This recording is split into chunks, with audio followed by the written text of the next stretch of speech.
Have you ever felt really overwhelmed by the brevity of data science, learning where to start or how to stick to your learning? I used to dabble aimlessly when trying to learn technical topics, but I now have a much more systematic approach which has really transformed my understanding.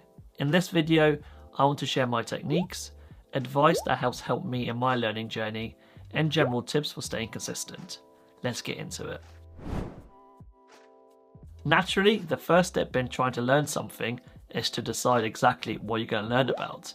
Now, most people probably have some general idea of what they want to learn, but simply saying, I want to learn data science is probably quite insufficient.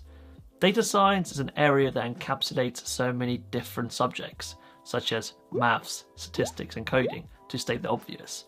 And these areas can be broken down even further. While it may sound boring or mundane, I find having a really detailed roadmap or syllabus is a real game changer for learning anything. Chances are there's someone on the internet who has the knowledge you want, and they've written some sort of blog, made a video, or any bit of content explaining the things you need to know to get to where they are. So you can pretty much get a description of everything you need to know in 10 minutes or less, which is truly amazing. You can also Google things like data science roadmap or software engineering roadmap, and just pick all the top hits that you like the most. And another more niche way is that when I was trying to learn statistics, I went to my old university's website and looked down to the mathematics and statistics bachelor's degree. I then went over the first and second year modules, and basically the content in those modules was exactly the things I went about learning when I was trying to develop my knowledge in statistics. This option is free to anyone. Just go to any university website, look for the courses or modules that you're interested in learning, and look at exactly what they teach. And that's basically your syllabus for the topics you should learn. Getting started with your learning journey is a lot simpler than you think.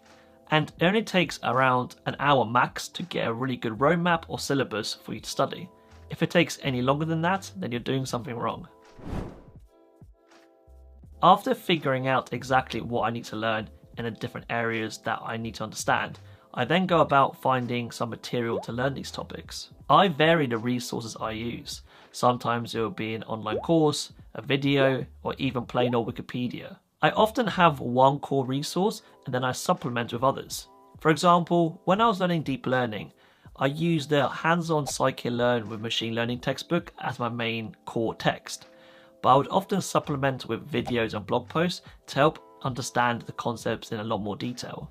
Mixing learning resources is something that really helps me because I think having different diagrams, videos, texts kind of explain things in different perspectives, which allow me to piece more of the puzzle together and get an overarching view of the whole topic. In terms of finding the right course, I don't worry too much about this and normally just pick something that's highly rated and popular.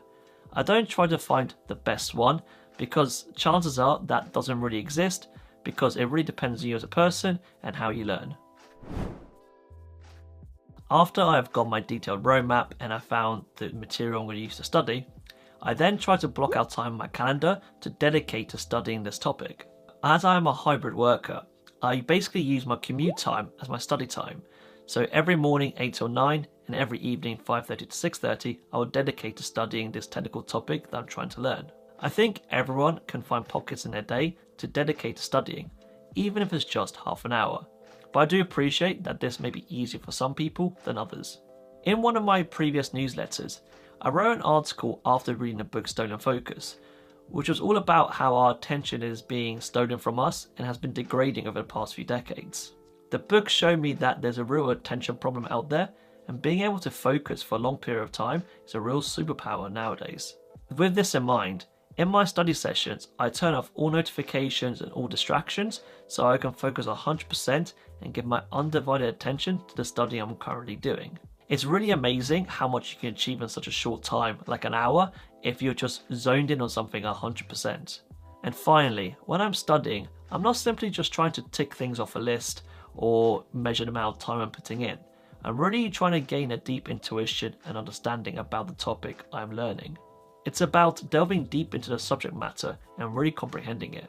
And this process can be quick or lengthy, depending on how much knowledge you have from before and just how quickly it takes you to fully grasp it. For example, it took me ages to really understand exactly what neural networks are doing and the main intuition and engine behind how they work. Studying is merely the first step in mastering a subject. To gain that real deep understanding, you need to have some practical applications and hands-on experience. This is particularly true for applied areas like coding.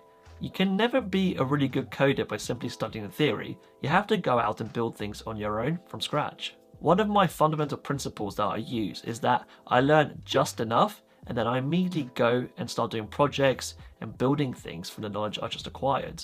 For example, if you're trying to become a data scientist, learn just enough statistics, machine learning, Python, and then go out and do a project, because that's how you're really going to learn and get a real world experience. I promise you that most successful practitioners in any field preach this approach. And whatever you do, don't get stuck in tutorial hell.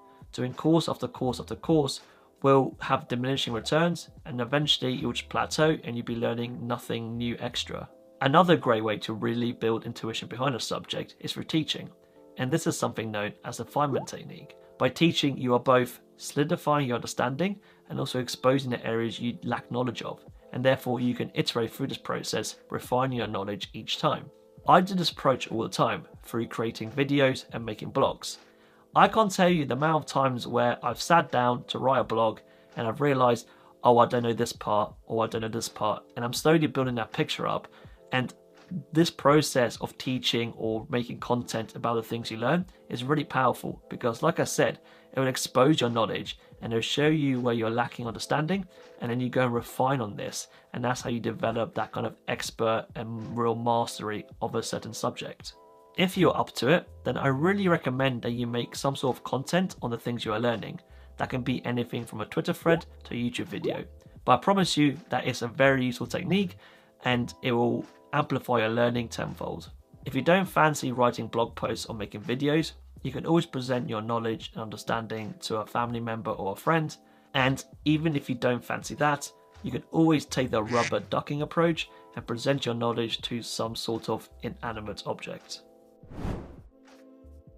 During this learning process, there'll be days where you don't fancy booting up your laptop or whipping out your notebook for another study session. When this does happen, I recommend the following tips to help you stay consistent. The first one is that when I don't fancy studying, I tell myself just do 5 minutes.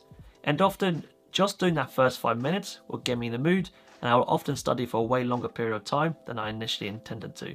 The second one is I make my study blocks as scheduled in my calendar as non-negotiable. Again, this can be quite difficult because it requires a bit of a mindset shift, but once you get into that habit and routine, it's actually quite easy and you make sure you don't miss them. The third technique is that I have a strong why behind why I'm learning something, and this helps me keep me accountable. The fourth one is that I frequently log my study sessions. This allows me to build a streak and get momentum, and when you have momentum, it's quite hard to stop. And finally, the fifth way is that I gamify my learning somehow, and I normally do this through celebrating small wins and having little checkpoints. This gives me that sort of dopamine hit, which allows me to keep on going and builds my confidence. All in all, anything that can make the process more enjoyable and learning more fun will allow you to stay consistent. So let's quickly summarize the key steps I take when trying to learn a technical subject. The first step is that I get a detailed syllabus or roadmap, which gives me direction in my learning. The second method is that I try to find some material. Again, I don't worry too much about this. I just find something that's popular or highly rated, and I just go with that. I then fully commit to learning this topic by booking blocks in my calendar and giving it my undivided attention during that time. I try to learn just enough, then immediately go work on projects and get hands-on experience. Finally, I use things like the Feynman technique to really cement my understanding through teaching the topic. If you enjoyed this video and want to hear more from me, then I write a weekly newsletter called Dishing the Data. It's a newsletter that I send every Monday morning, and it's all about my thoughts and insights as a data scientist. If that sounds interesting, then it's linked in the description below for you to check out. If you enjoyed this video, make sure you click the like and subscribe button, and I'll see you in the next one.